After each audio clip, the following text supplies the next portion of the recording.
Have you ever looked at someone in charge and thought, how did this person end up running things? The boss who doesn't understand the basics. The politician who dodges every question. The manager who couldn't manage a sandwich shop.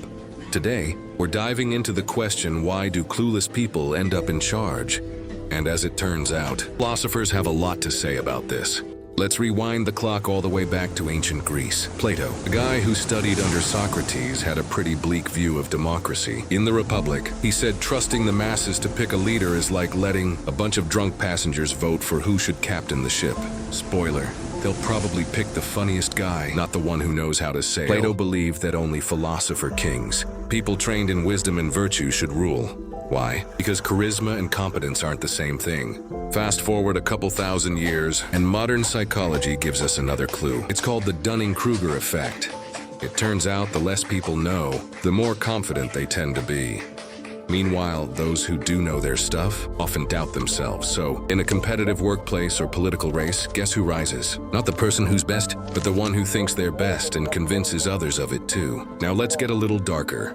Enter Friedrich Nietzsche. Nietzsche believed that deep down, humans are driven by one thing, the will to power. The desire to assert, dominate, and rise. So maybe the question isn't why do the clueless rise? Maybe it's that the power-hungry rise, and they don't always need to be competent to do it. Ever heard of the Peter Principle?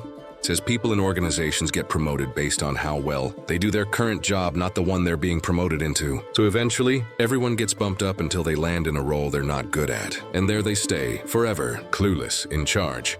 Hannah Arendt, political philosopher, once said, "Evil doesn't always come with a scary face. Sometimes it looks like a boring office worker stamping papers." In analyzing Adolf Eichmann, a Nazi official, she introduced the idea of the banality of evil, that evil can be committed by thoughtless, mediocre people who just follow orders.